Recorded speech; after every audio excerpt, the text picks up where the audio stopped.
Portanto, deixará o homem, o seu pai e a sua mãe, e apegar-se-á à sua mulher, e serão ambos uma só carne. Gênesis 7, versículo 1. Gênesis capítulo 7, versículo 1. Depois disse o Senhor a Noé: entra tu e toda a tua casa na arca, porque te hei visto justo diante de mim nesta geração. Atos capítulo 16, livro de Atos dos Apóstolos, capítulo 16, verso 31. Atos dos Apóstolos 16, 31.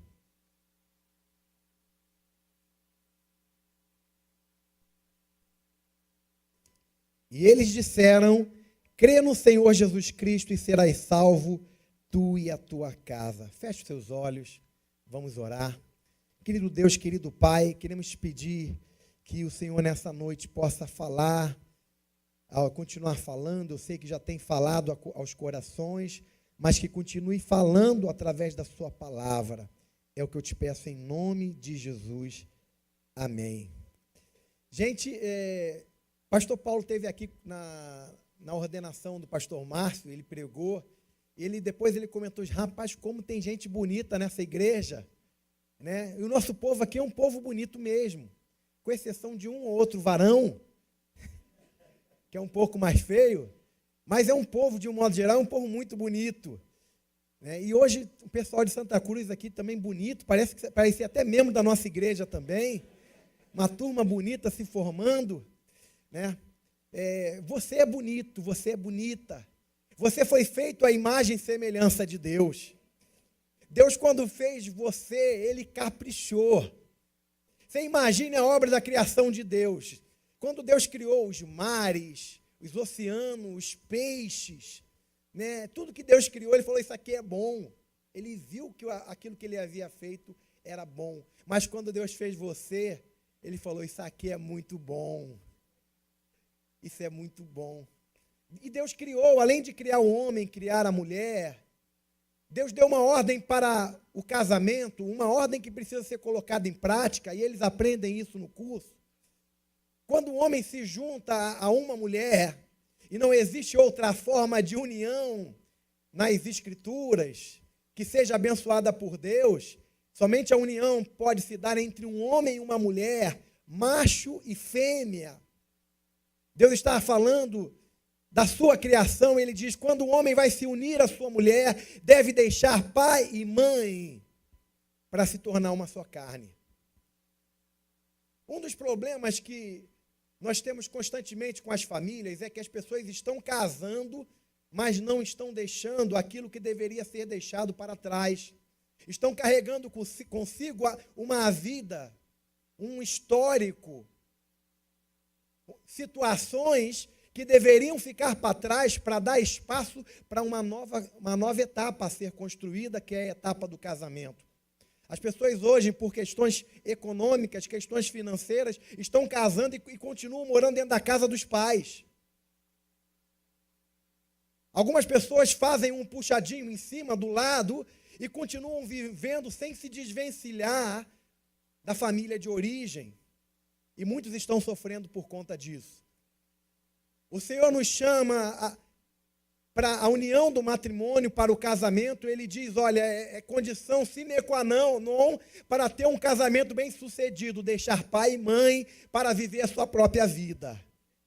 Tem pessoas que até saem de casa, vão morar em outro lugar, mas não conseguem viver a sua nova vida a dois. Eles continuam trazendo como parceiros financeiros, emocionais, a sua família de origem, porque não conseguem se desvencilhar psicologicamente, emocionalmente, da família da onde saíram.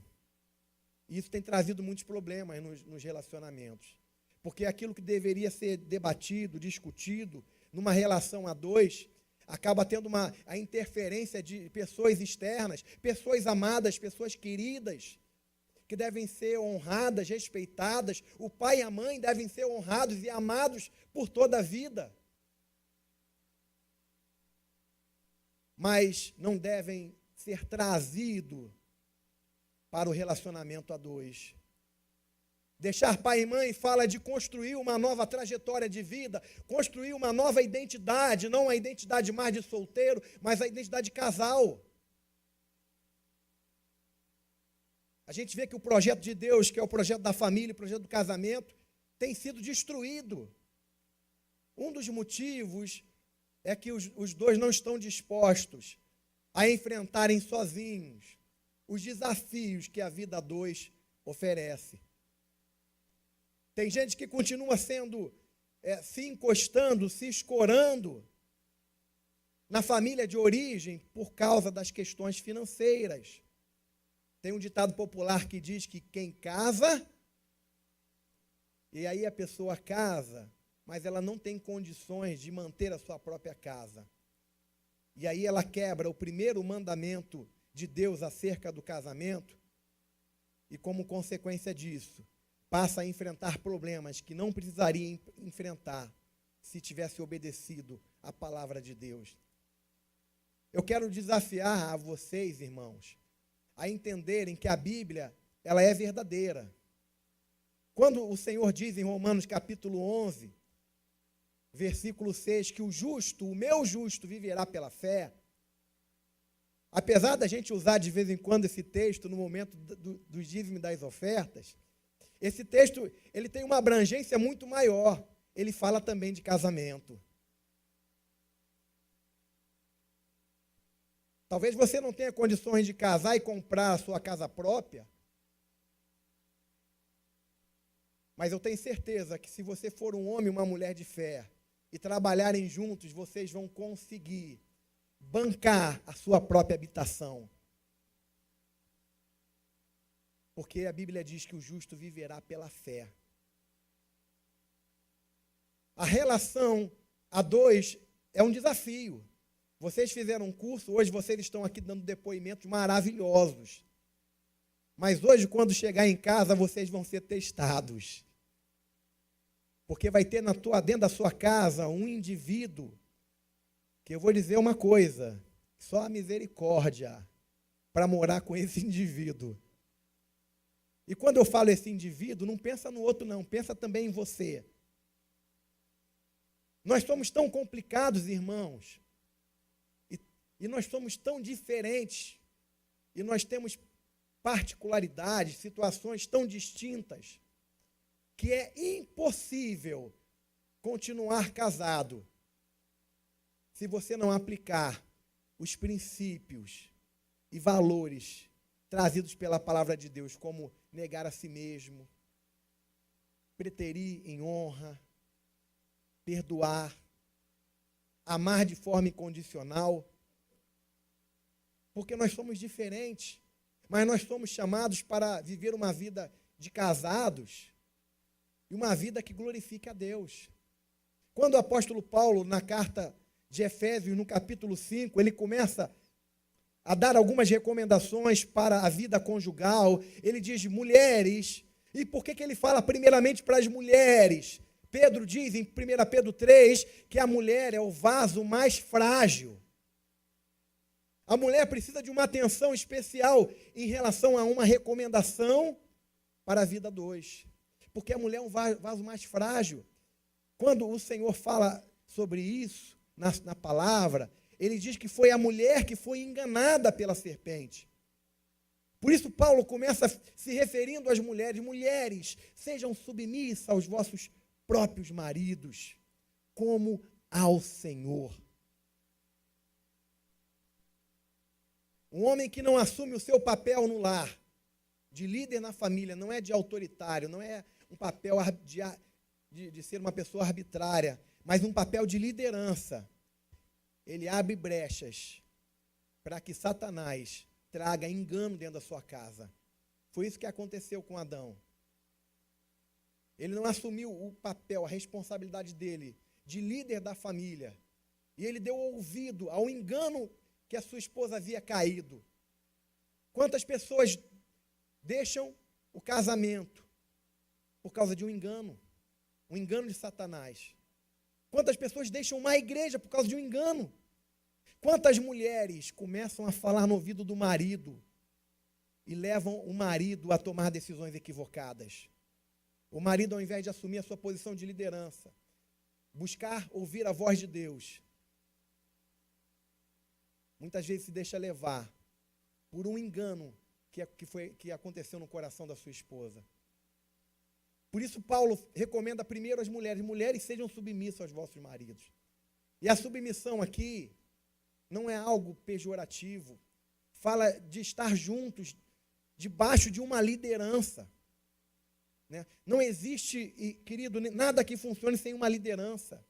Alguém tem que ser eleito o líder. Não existe grupo sem liderança, não existe igreja sem liderança.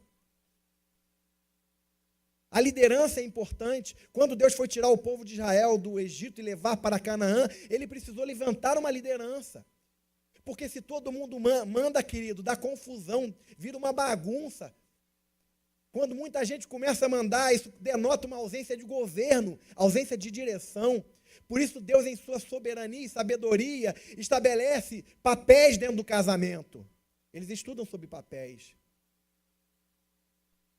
É claro que existem maridos que não conseguem conduzir nem a sua própria vida, porque não conhecem a Deus, ou porque são pessoas que não amadureceram emocionalmente, espiritualmente. E aí Deus pode usar a mulher com muita sabedoria, com muita graça, para influenciar positivamente. E aí Paulo fala: mulheres, sejam submissas aos vossos maridos como ao Senhor.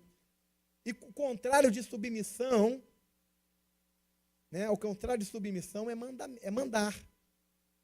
Submeter e mandar. Mas Paulo não diz para o marido mandar na mulher.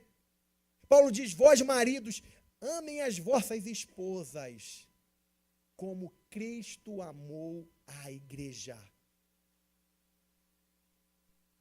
O problema é que tem gente querendo que as esposas se submetam, mas não estão dispostos a pagar o preço do amor que Cristo pagou pela igreja.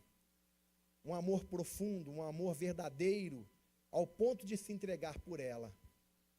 Não é difícil submeter alguém que ama verdadeiramente. Porque quem ama, cuida. O amor, a Bíblia diz, 1 Coríntios 13, o amor jamais acaba. Alguém disse: olha, eu vou me separar, porque o amor acabou. Eu vou me separar. Já tomei a decisão, vou me separar porque o amor acabou. Aí eu pergunto: se acabar a gasolina, o combustível do teu carro, você vai jogar o carro fora? Porque acabou o combustível? O que você vai fazer? Você vai colocar mais combustível. O amor, querido, ele funciona como um combustível no relacionamento. Mas o amor não é algo que não deve ser trabalhado. O amor que jamais acaba é o amor procedente de Deus. Esse amor do relacionamento do homem e a mulher precisa ser trabalhado, queridos. E o problema está acontecendo que as pessoas estão se relacionando de qualquer jeito, não querem aprender a se relacionar direito. E o curso, os depoimentos aqui sobre como cresceram, como aprenderam. Porque para se relacionar tem que ter o aprendizado também, irmãos. É possível uma pessoa viver casada durante 70 anos e mesmo assim não saber se relacionar? É possível alguém criar filhos e os filhos casarem-se, se tornarem avós, sem terem sido criados da maneira certa? Nós precisamos aprender, irmãos. Mas as pessoas estão preferindo, ao invés de aprender como se relacionarem direito, como se relacionarem à maneira de Deus, elas estão preferindo pular fora do barco. Estão optando pela separação.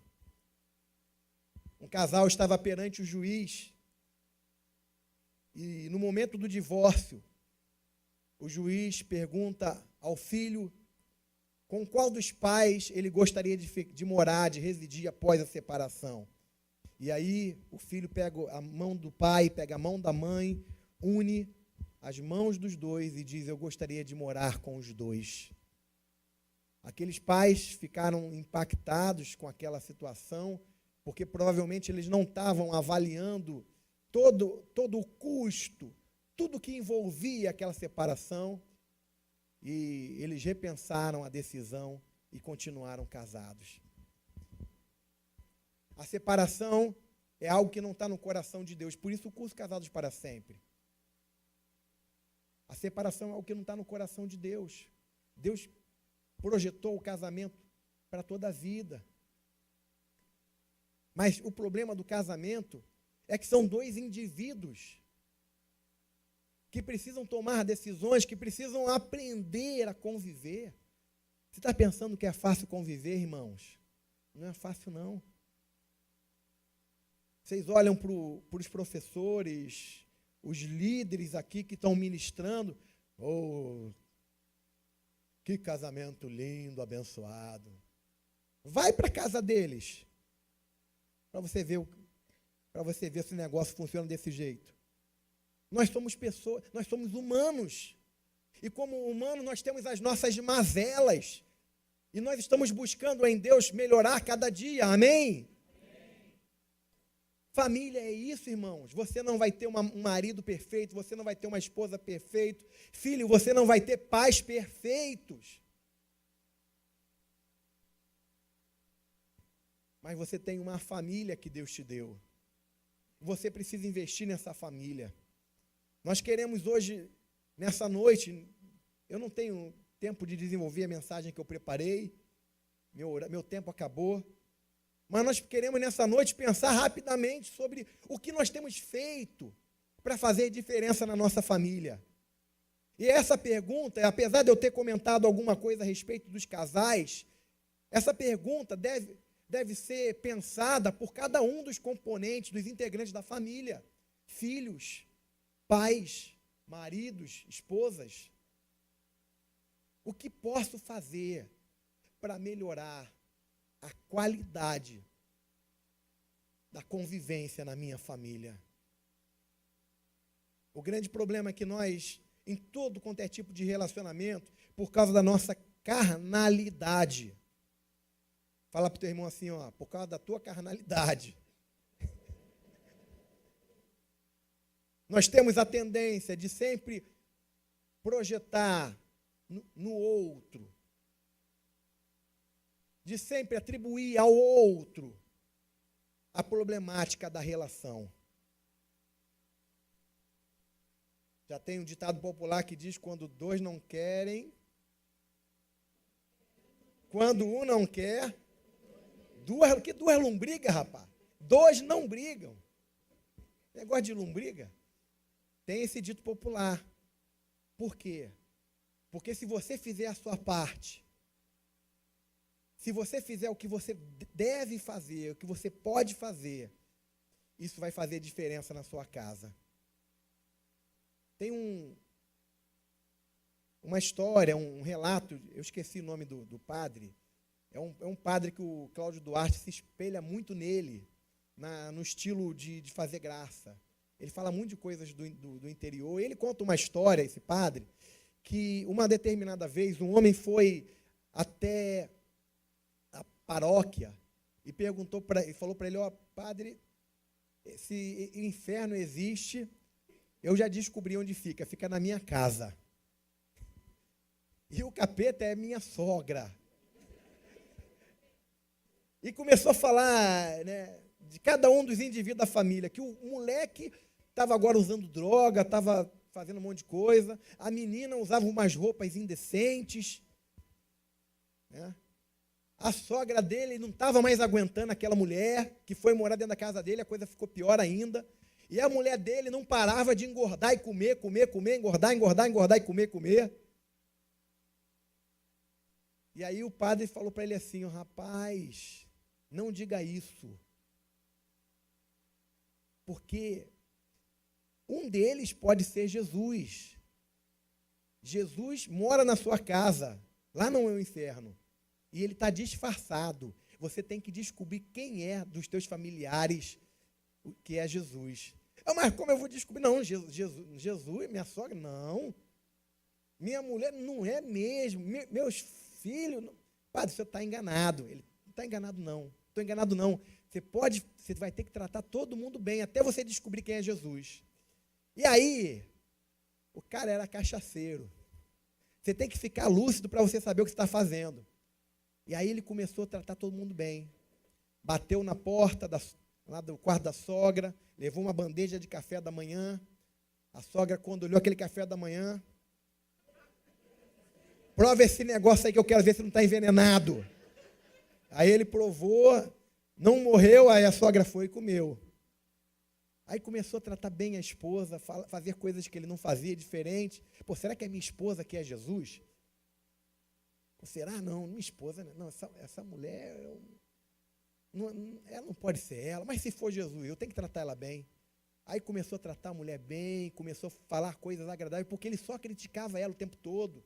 Você não para de comer, e pá, e só criticava o tempo todo. E aí ele começou a tratar com gentileza, e a mulher começou a desconfiar. E ele começou a fazer isso com cada um dos filhos. E como aquilo que nós semeamos, né, a gente colhe. Como o princípio bíblico que diz que tudo que nós queremos que os outros façam conosco, nós devemos fazer a eles. Ele começou a receber de volta atitudes de gentileza. A esposa começou a preparar comidas que ele gostava de comer. A sogra começou a ser mais gentil com ele. E aí ele voltou na paróquia. Padre, o negócio mudou lá em casa, não é mais o inferno, não. Eu acho que você tinha razão, acho que Jesus está morando lá naquela casa mesmo. E aí, né, a aplicação da história é que quando nós tratamos bem, quando nós fazemos diferença, as coisas começam a mudar no ambiente que a gente está. O grande problema da maioria dos casais em conflito e que decidem se separar é que eles ficam esperando que o outro faça a diferença. Que o outro mude de comportamento. Mas e você? Um outro texto bíblico que nós íamos ler essa noite fala sobre os filhos. Os filhos devem ser obedientes aos pais, Efésios capítulo 6, a partir do versículo 1, porque isso é justo. O mandamento bíblico, honra teu pai e a tua mãe para que te vá bem. Sabe, irmãos, são coisas simples, mas que tem um resultado, um comprometimento muito grande com o resultado final. Honrar pai e mãe parece que é coisa, que é besteira do dia a dia da casa. Mas, biblicamente, honrar pai e mãe, né, obedecer aos pais, além de ser justo, o texto bíblico diz isso, além de ser justo, existe uma promessa para que te vá bem, ou seja, para que você seja bem-sucedido na sua vida. Tem muita gente tendo uma vida de fracasso, fracasso profissional, fracasso conjugal, fracasso ministerial, porque não observou o mandamento bíblico de honrar pai e mãe. E aí, queridos, eu quero fechar porque meu tempo acabou, dizendo que a família, depois de Jesus, depois da nossa salvação, a família é o bem mais precioso que nós temos. Ter relacionamento com um filho, com uma esposa, conviver no dia a dia com uma família é o maior presente que nós podemos receber de Deus. Tem pessoas que perderam a alegria de conviver em família. Mas eu quero dizer que existe esperança. Eu quero dizer que Deus pode restaurar. Eu quero dizer que você está no projeto de Deus. Existe um projeto de Deus relacionado à família. É um projeto de bênção, é um projeto de restauração, é um projeto de salvação. Quando aquele carcereiro, que nós lemos no texto de Atos, capítulo 16, versículo 31, faz aquela pergunta, após ele ter uma experiência de salvação, ele entendeu a mensagem de salvação que os apóstolos levaram para ele, e ele sabia que precisava fazer alguma coisa para se apropriar daquela salvação. Ele pergunta, olha, o que eu posso fazer para ser salvo? E os apóstolos responderam para ele: crê no Senhor Jesus Cristo e serás salvo tu e a tua casa. E eu quero terminar nessa noite dizendo que a salvação não é algo que diz respeito somente a você. A salvação é individual, a Bíblia nos ensina isso. Cada um vai dar conta da sua própria vida perante o Senhor. Mas a partir do momento que você toma uma decisão de entrar pela porta estreita, a Bíblia diz que estreita é a porta que conduz à salvação, e são poucos que entram por ela. E larga é a porta que conduz à perdição, e são muitos que entram por ela. Quando você toma a decisão de entregar a sua vida a Jesus e entra pela porta estreita, que é a porta de salvação, e crer que Jesus Cristo é o único que pode salvar a sua vida, porque para que todo aquele que nele crê não pereça, mas tenha a vida eterna, João 3,16. Quando você compreende que todos pecaram e estão separados de Deus, mas através de Jesus Cristo nós podemos ser salvos, pela graça sois salvos por meio da fé, isso não vem de vós, é dom de Deus, não vem das obras para que ninguém se glorie. Quando você entende que existe uma possibilidade de salvação, existe um caminho de perdição, mas também existe um caminho de salvação. Quando você compreende que o caminho de perdição é um caminho largo, e está todo mundo entrando por esse caminho de perdição. A Bíblia diz que muitos entram por esse caminho. E quando você compreende que existe uma possibilidade de salvação, que é chamado de porta estreita, que é chamado de caminho estreito, é mais difícil entrar por esse caminho porque requer tomar uma decisão firme, séria, entendendo e compreendendo que precisamos garantir a nossa salvação. Quando nós compreendemos que a salvação começa com a gente, mas existe uma promessa bíblica de salvação para toda a família daquele que crê no Senhor Jesus Cristo, serás salvo tu e a tua casa. A coisa toma uma relevância ainda maior. Porque enquanto você não tomar a decisão de entrar pela porta estreita, a sua família continuará correndo risco de receber uma condenação eterna por não crer em Jesus Cristo. Família é o nosso bem mais precioso. Se eu pudesse escolher o que eu quero, se eu posso escolher uma coisa para as minhas filhas, para a minha família, eu não escolheria dinheiro, eu não escolheria uma formação acadêmica promissora, eu não escolheria coisa alguma. A única coisa que eu escolheria é que elas pudessem garantir a sua salvação. Nós estamos hoje falando sobre família. A coisa precisa começar em algum momento. A coisa precisa começar através de alguém. O relacionamento da família é um desafio para nós, é um desafio para nós. Nós vamos continuar aprendendo a respeitar um ao outro, aprendendo a se comunicar de forma adequada. A irmã testemunhou aqui, eu só sabia falar gritando, né? Quantas irmãs testificaram aí com o testemunho da irmã, não precisa dizer amém não. Mas tem algumas irmãs aí na mesma unção. Se não for gritando, ela não consegue se comunicar. Parece que o pensamento ele não flui. Quando começa a gritar, as ideias, né, vem fluindo. Às vezes nós não sabemos nos comunicar direito, às vezes a gente não sabe respeitar, né, as características do outro, irmão. Respeitar a individualidade, respeitar o momento do outro. Eu lembro que quando eu casei, eu não podia ficar parado assim. Se eu ficasse parado assim, ó, a Cristiane chegava assim, o que você está pensando? Aí eu, não estou pensando em nada. Fala o que você está pensando. Eu falei que eu não estou pensando em nada. E ela, cara, ficava ali me azucrinando. Aí, às vezes, eu inventava que estava pensando em alguma coisa para ela me deixar em paz, meu irmão. Graças a Deus, depois ela parou com isso. A gente precisa aprender. Eu estou aprendendo até hoje. Às vezes eu fico pensando, caramba, Eu sou meio enjoado.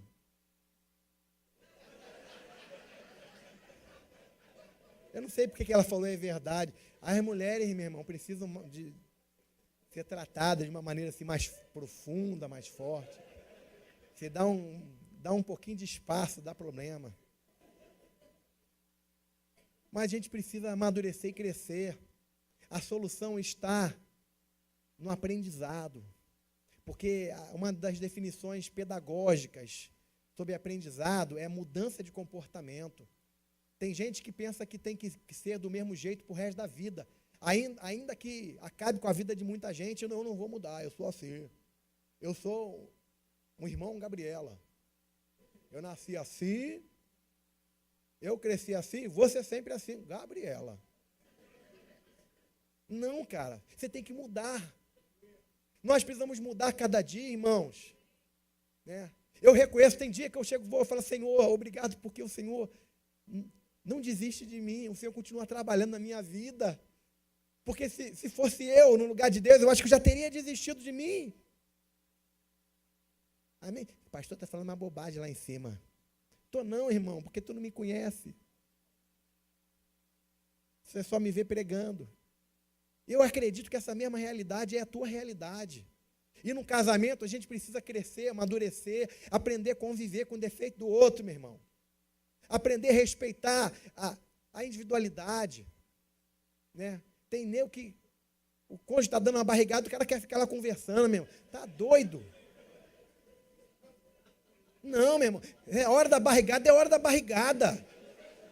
Hora de conversar é hora de conversar. Né? O problema é que nós não entendemos as nossas diferenças.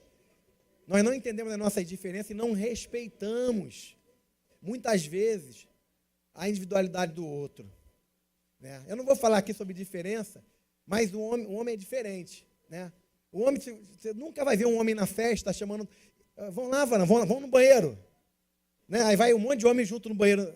Mas as mulheres, elas não vão no banheiro sozinha. Tem um mistério, né? Vai em bando, né? Vai lá um monte de irmã, vamos no banheiro. Aí ela chega no banheiro, senta para fazer xixi, e a outra fica parada na frente conversando. E quando levanta, a outra ainda ajuda a ajeitar a saia. O homem não. O homem é o seguinte, ele entra no banheiro, aí tem um mictório aqui. Isso já é um código entre os homens. Tem um mictório aqui, aí o camarada está usando, ele vai usar o lado do canto. Não vai usar o do lado do outro, não. Conversar com o cara, ficar conversando, não, está ali de jeito nenhum. Tocar nele, tu vai tomar um murro. Não é mesmo? Nós somos diferentes, irmãos. O segredo está em continuar aprendendo. O maior manual de convivência, de relacionamento, Bíblia Sagrada. Né? Quem escreveu o manual foi quem nos criou. Sabe tudo a nosso respeito. Nos conhece detalhadamente. Antes que fôssemos formados no ventre da nossa mãe, o Senhor já nos conhecia, Ele já sabia o nosso nome. Nós já tínhamos um nome. Viu? E se eu fosse você? Se você ainda não tomou uma decisão de entregar sua vida a Jesus? Se eu fosse você, eu não sairia daqui nessa noite sem garantir a tua salvação. Sem garantir que a salvação que vai começar através de você hoje vai alcançar toda a sua família. Crê no Senhor Jesus Cristo, serás salvo tu e a tua casa.